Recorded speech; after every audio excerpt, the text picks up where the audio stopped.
Good afternoon, everyone. Good afternoon. Thank you so much, Brian, for that wonderful message.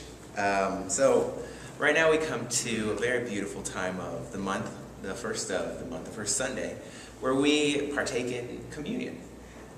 And so I was doing some research on communion, and whenever I do research online about something God-related, it's interesting how the first thing that shows up is, it's like in the top 5, it's on the first page of Google, is GCI.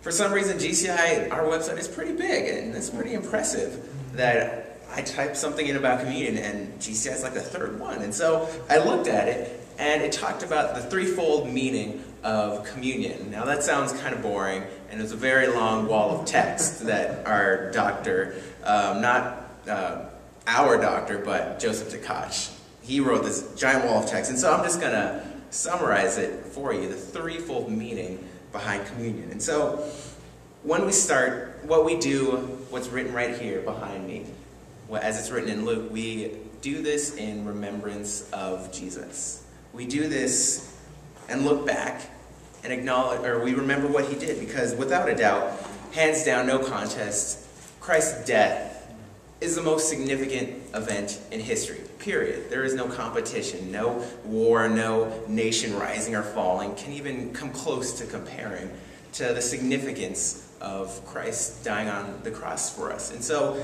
we look back when we take communion, when we come up and we get our symbol for the blood of Christ and our symbol for the body of Christ, we remember what they mean. We look and we see that his blood covers our sins.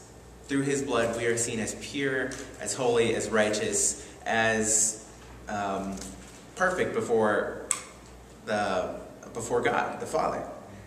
And so that's the first part of it. Looking at the past, being thankful for what God did for us, for what Jesus did, giving us eternal life, allowing us to get into a perfect relationship with Christ. And so the second fold of this meaning that we do, that I won't lie, that sometimes I forget in prayer, is the next two, and that's present.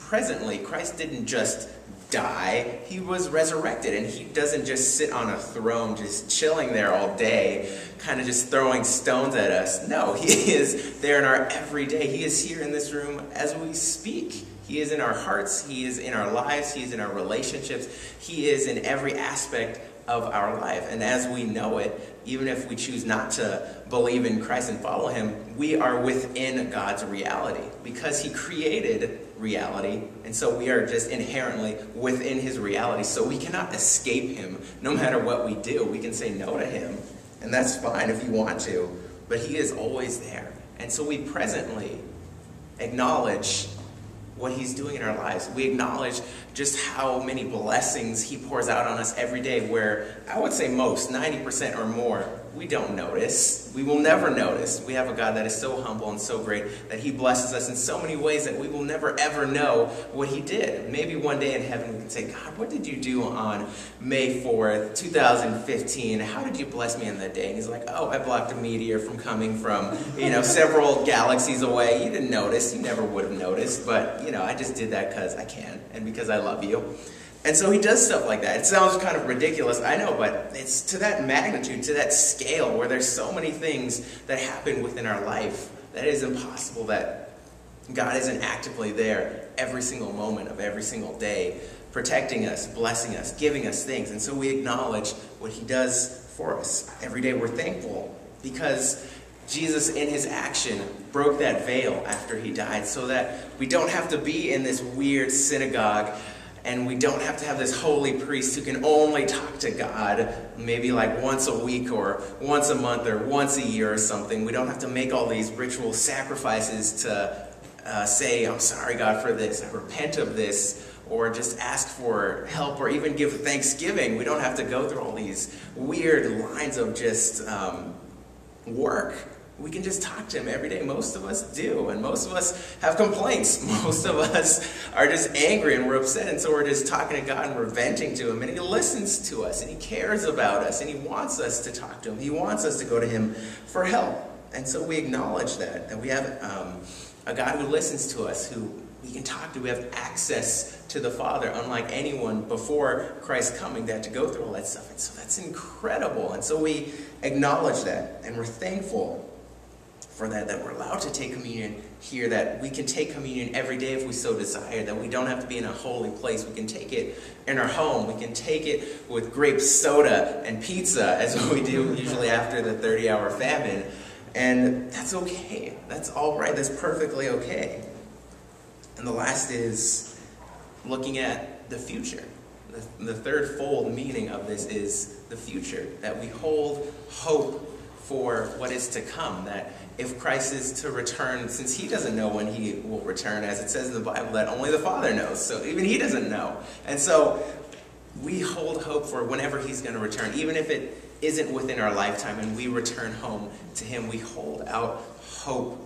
And we hold out hope for our every day in our mortal life, for our tomorrow, for our next week, for our next month and year and decade, our relationships, everything. We hold out hope that Christ will always be there, and he will always be there, as he promises in his word. And so we look to the past and we remember what he did. We acknowledge who he is right now in this very moment, and we hold out hope for the future that is to come.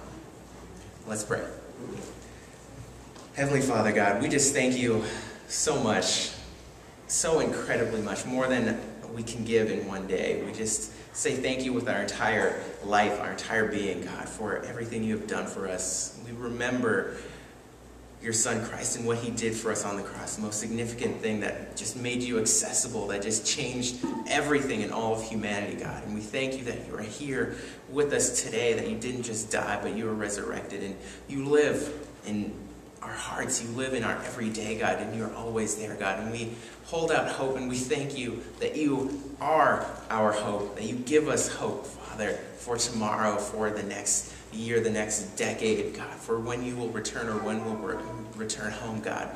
We hold out hope, God, and we are just excited, Father, for that time with you. And so, God, we just thank you, and we just take these symbols in remembrance, acknowledgement, and in hope of you. We just pray this in Jesus' name. Amen. You can now come up from the